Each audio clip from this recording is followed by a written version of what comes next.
आदिवासी महापुरुष जयपाल सिंह मुंडा जी को सत सत नमन जोहार करता हूँ।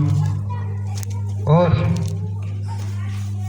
हमारे भारत देश की महान आदिवासी शिक्षिका सावित्रीबाई फुले जी के जन्मोत्सव पर उनको भी सत सत नमन जोहार करता हूँ। इस कार्यक्रम के अवसर पर हमारे भाइयों के एक छोटे से निवेदन पर, एक ग्रुप मैसेज करने पर ही आप सभी धरती के मूल बीज, धरती के मूल नेटिव, मूल मालिकों को भी मैं जोहार नमन करता हूं। आज बहुत बड़े गर्व का विषय है कि हमारे जो महान पुरुष रहे हैं उनकी जयंती का कार्यक्रम हम लोग पहली बार कर रहे हैं। तो इस प्रकार के जो जयंती के जो कार्यक्रम हमें क्यों करने पड़े, ये आज परिस्थिति क्यों बनी, इस बात को समझना पड़ेगा। आज जिस प्रकार से हमारे जो महापुरुष हैं उन्होंने उनकी काबिलियत के दम पर पूरे भारत में ही नहीं बल्कि पूरी दुनिया के अंदर अपना परचम फहराया था। जयपाल सिंह मुंडा जी पहले आदिवासी महापुरुष रहे जिन्होंने भारत के सबसे बड़े एग्जाम सिविल सर्विसेज आईएएस के एग्जाम को पास किया। आईएएस की नौकरी छोड़ करके वो दिन रात हमारे समाज के लिए, हमारे आदिवासी समुदाय के लिए लगातार लड़ते रहे।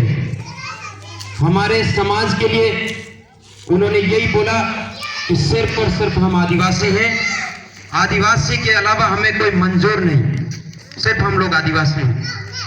तो उसी बात को लेकर आज भी हमारे समुदाय में ऐसे कई महापुरुष हैं जो लगातार जन जागरण कर रहे हैं और वो लगातार ये समझा रहे हैं कि हम लोग आदिवासी हैं, आदिवासी हैं। इस बात को मानना पड़ेगा, इस बात को समझना पड़ेगा। हम लोग आदिवासी के आधार पर ही हमें शिक्षा में, नौकरी में, पदोन्नति में आरक्षण मिला हुआ है। आदिवासी की मूल बोली, मूल संस्कृति, मूल रीति रिवाज, मूल पहनावे के आधार पर हम लोगों को आरक्षण का प्रावधान है। इस बात को भी समझना पड़ेगा।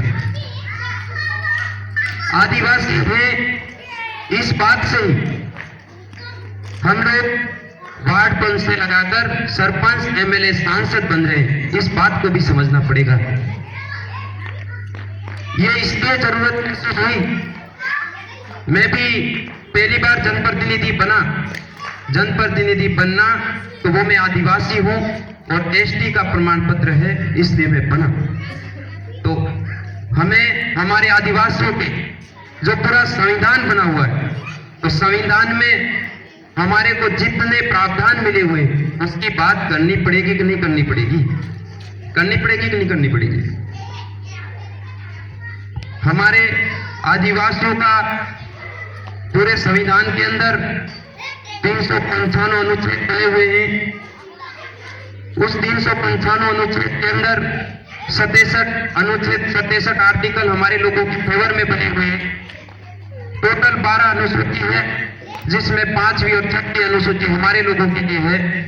पर आज हमारे जो लोग जनप्रतिनिधि बन रहे हैं उन लोगों को ये पता नहीं है कि ये मामला क्या है, इसलिए वो हमारे लिए नहीं बोल रहे।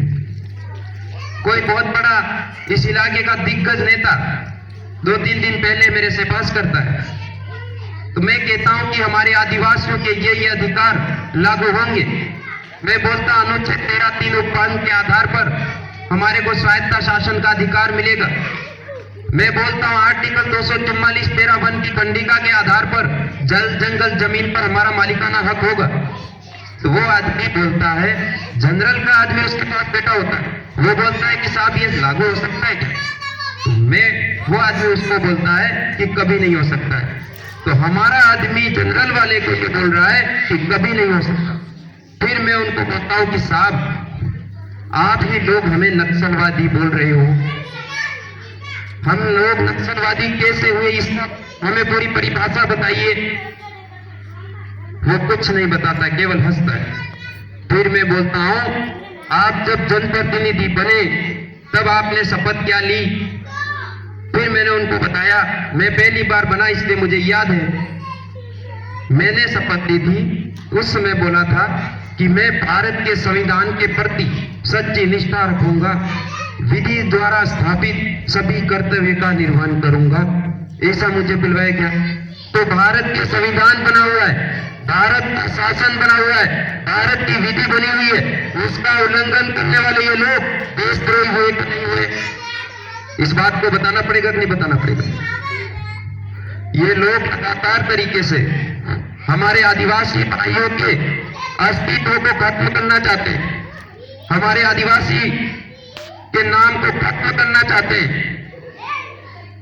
इसलिए हमें हमारे भाइयों को लगातार तरीके से समझाना पड़ेगा कि हमारे भाइयों के अंदर किसी भी प्रकार के कभी भी मतभेद नहीं होने चाहिए। हम सबको मिलकर के एक जगह पर आना होगा। चुनाव हो गए, चुनाव होने के जस्ट बाद हम सबको एक जाजम पर बैठने की एक नई पहल स्टार्ट करनी पड़ेगी। आज आपने यहाँ पे एक बहुत बड़ा परिवर्तन देखा होगा। दूसरी सभी सभाओं से अलग यहाँ पे कुछ आपको अलग नजर आया होगा। सभी सामाजिक कार्यकर्ता, जनप्रतिनिधि सब एक समाज की जाजम पे बैठे कि नहीं बैठे?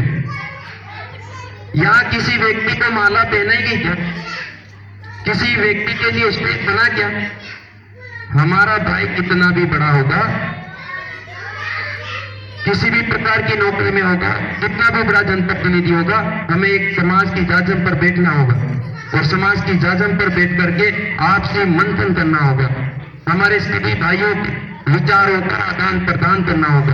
तब जाकर के कुछ हम उन लोगों से सीख सकते हैं और कुछ हमारे से भी सीख सकते हैं। तब जाके कॉम्बिनेशन बनेगा, तब जाकर के हमारा समुदाय बच सकता है। अभी जो लड़ाई है, इस बात को समझना होगा, हमारे जो महान महापुरुष रहे उनकी लड़ाई क्या थी और हमारी लड़ाई क्या है, इस बात को समझना पड़ेगा। पहले की जो लड़ाई थी वो एक राज्य की लड़ाई थी, स्वराज्य की लड़ाई थी। अब की जो लड़ाई है वो लड़ाई हमारे कौम की लड़ाई है, हमारे खून की लड़ाई है, आत्मसम्मान की लड़ाई है। आत्मसम्मान के लिए लड़ना चाहिए कि नहीं लड़ना चाहिए? इसलिए हमारे खुद का अस्तित्व बचाने के लिए, हमारा आत्मसम्मान बचाने के लिए हमें लड़ना होगा। अरे जाग जाग हमारा आदिवासी भाइया,